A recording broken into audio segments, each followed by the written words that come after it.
Hi guys, welcome back to another episode of Workout Wednesday. Today I'm going to be showing you my regular stretching routine and going over why stretching is very important for your day-to-day health and exercise. Now if you are looking for stretching as a way to burn your calories, you better click off this video and go look at something else, because unfortunately there is very little evidence that basic static stretching that we're going to be doing today burns any more than your regular sitting around on your backside. However, there is other types of stretching that does help you burn more calories. For example, yoga, certain forms of Pilates, and dynamic stretching, which you should always do before your exercises. If you are interested in dynamic stretching or yoga and want to see me fail epically at yoga, please let me know down in the comments and we'll give it a try. Right guys, before we get into this, please remember all the normal YouTube stuff. Subscribe, like, leave a comment, let's go. Right guys, we're down on the deck now, so it's really important that you stretch the muscles that you just worked. So I've just done a leg session, so I thought I would get down on the deck and do my legs first. If I was to do chest, for example, and leave that till the end, there's every chance that my muscles will start getting tight and sore by the time I get round to it. So always work out the muscles that you do first. Okay guys, so we're going to stretch our glutes first. So what I'm going to do is I'm going to bring my right leg up and over my left and try and get my foot on the ground as flat as possible. Bring my right arm, hug my knee and pull that in nice and close to my chest. Now I'm going to feel that right down through the glutes right here. Really good stretch for mobility.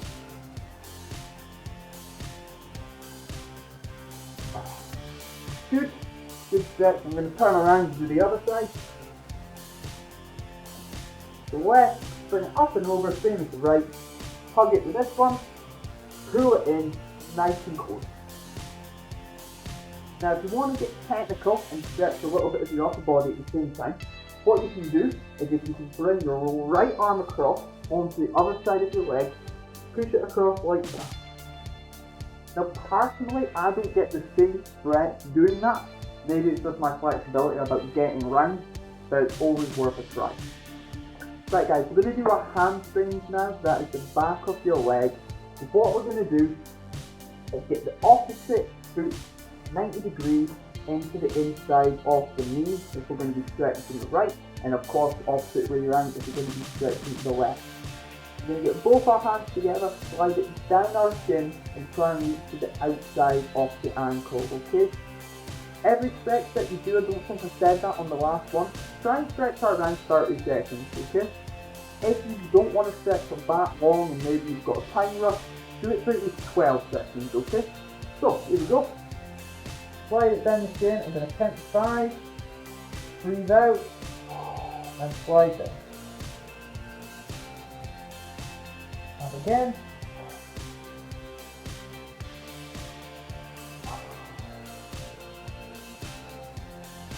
When it gets to the point you can't go any further, just hold that stretch.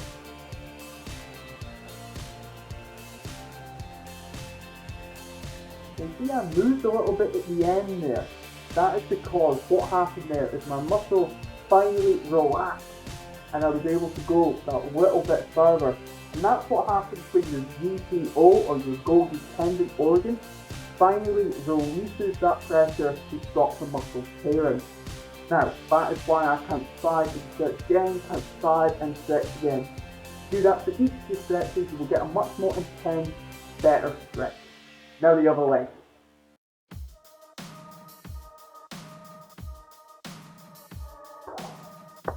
Okay, that's done.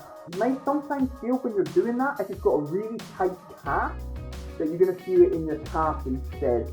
Just be aware of that. You do sometimes feel it in your hamstring or your calf. If you only feel it in your calf, I'll show you a good calf stretch at the end to try and loosen them off. Time for the quads. Big dominant muscle. A lot of your exercises involving this, you know, your squats, your lunges, deadlifts, even if you're doing them correctly, lots of different exercises. So what you want to do, get yourself flat on the mat, grab your ankle, pull it in nice and close to your bum, try and keep your knees together, and then you can pretend like you're on the Titanic, drawing like one of your friends here. hold that for 30 seconds.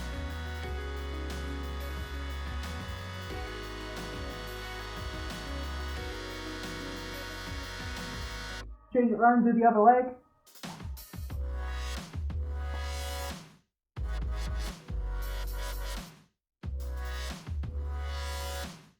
Good. If you're not feeling that much of a stretch with that, it might be that you're poking your bum out. So if you're not getting too much of a stretch, really try and push your hips forward. That means that what you'll be doing is you'll be stretching that muscle a bit more. So the premise of stretching, you have an origin of your muscle, so where the muscle starts, and you have an insertion where the muscle ends. And the basic premise of stretching is to move those 2 points as far apart as possible. Stretching the muscle, helping elasticity to make it a bit better, okay?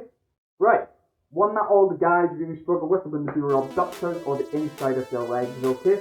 So what you want to do, get your feet together, hold your ankles, pull your heels in as close as you can, elbows into the crooks of your knees, and push down. And you'll feel that stretch going right through here. And again, hold it for 30 seconds. Good, well done guys. Right, one of the last ones that I like to do helps stretching your hips, your hamstrings and your glutes, okay? Pretty basic one. Simply lie on your back, pull your leg up to your chest, hands around your knees, and pull that in nice and close. Good stretch this one, really feel it. Really feel it.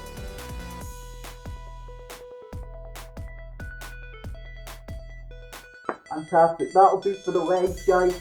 Now we're going to move on to doing our core. So why is it important stretching your core? Now if you have been unlucky enough to suffer a hernia, I have, that can help by stretching your core out, okay? So if your muscles are far too tight and you end up pulling them apart, when that happens to your core, basically your innards are going to start poking through that gap in your muscle, okay?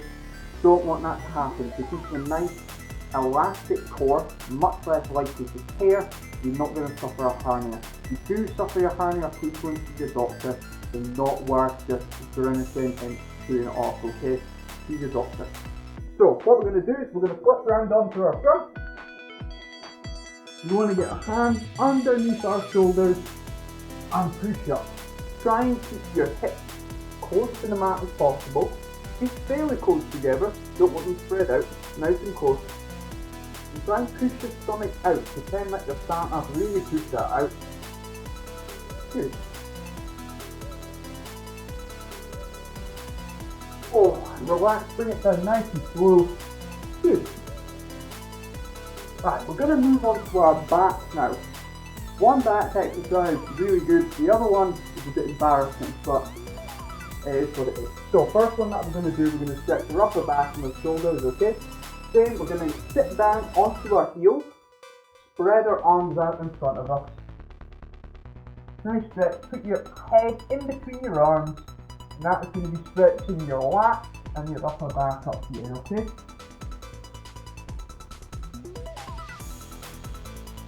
Another one that we can do is when difficult one to describe. So what you're doing is you're kind of spreading your shoulder blades apart while kind of arching up the width. So on all fours, what you want to do is put your head down in between your arms and arch your back.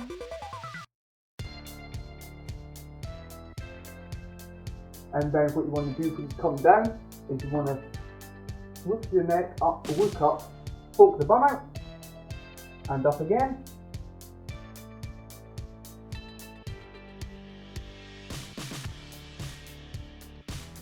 Good, set a few things crunched there that clearly needed to be done. Now this is your embarrassing one. So it can be known as the bowl or the infant pose. What you want to do, lie right on your back and you're going to pretend that you're an upside down beetle. Both knees up to your chest, hold it with both hands and just a little bit of a rock back and forth. That's why it's a bowl on its side. Oh, good. Okay guys, now time to go upstairs. We're going to be working on our chest, shoulders and arms. Right guys, we're going to do some stuff for the upper body now. So, first thing that we're going to do is we're going to stretch our shoulder. So we're going to bring this up and across, trying to keep it as high as you can towards our shoulders. Bring your other arm up and it needs to be above the elbow, okay? So it needs to be somewhere on your tricep. And pull that in and across your body. Once you've done that, what you want to do is you want to try and pull this arm out of that grip, but don't let it, okay? So you want to bring it in, now try and start pulling that back out, but hold it nice and tightly in. There we go. See that stretch right across here, really good. Move across to the other arm, same thing, nice and across the body, other arm up, hold it just above the elbow, pull it in, and try and pull this back through, and hold it in place. Good, shake it off. Now what we're going to do is we are going to stretch our triceps, okay? Now, what can sometimes help with this is you've got a towel, bit of cloth, even one of your resistance bands that you might have in your house. If you don't have anything like that, you can just use your other arm and pull it down, which I'll do for a demonstration. So what you want to do is bring this arm up, going towards the ceiling, pull it back down, hand above the elbow, and really push that down the back.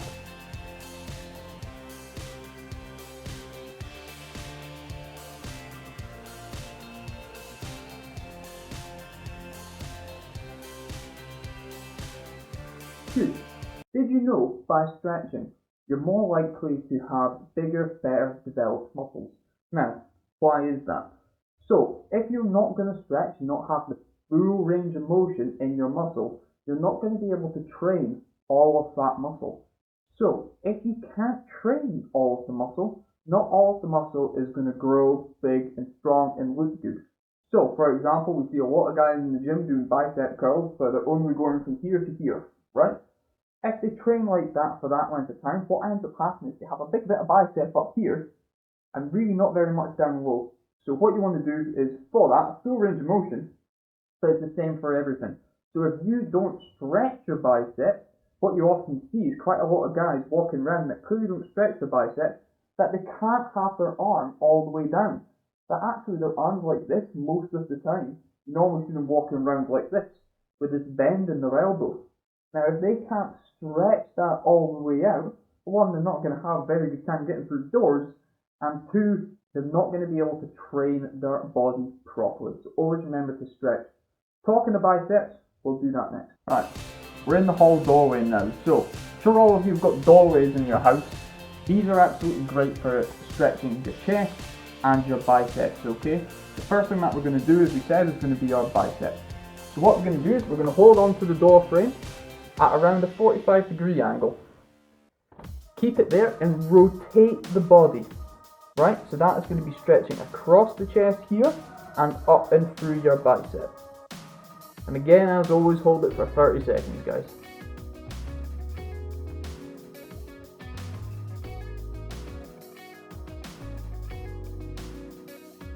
Good. Other one.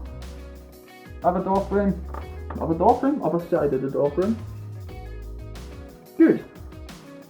Now the other chest exercise that you're going to do, you're going to get both elbows either side of the door frame. Hold on and try and walk through. Oh, that's a good stretch.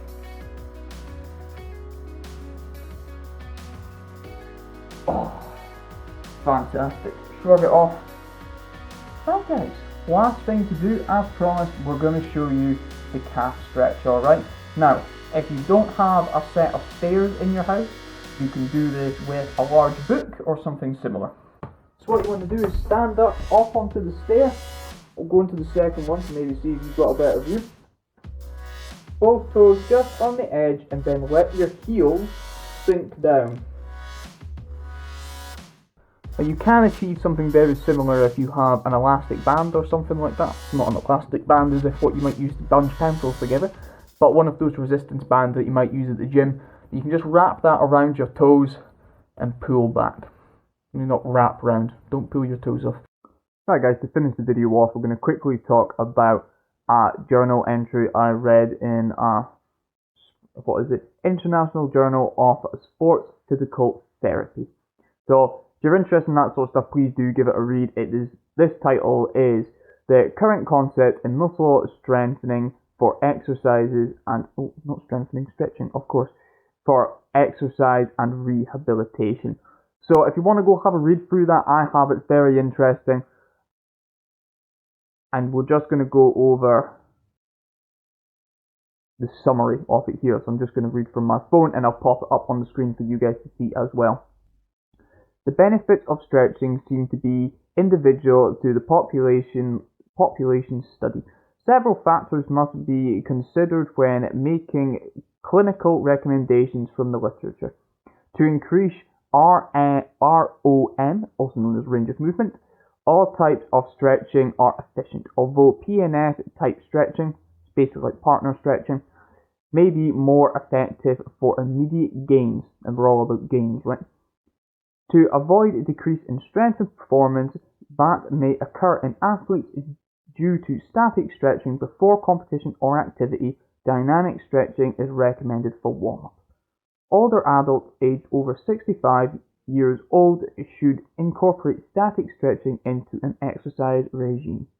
A variety of orthopedic patients can benefit from both static and pre-contracted stretches, although patients with joint contractures do not appear to benefit from stretching. Well guys, I hope you did enjoy. Please join next week for another Workout Wednesday, which will be going over a chest session. Stay tuned, like, comment, subscribe. We'll see you next week. Bye.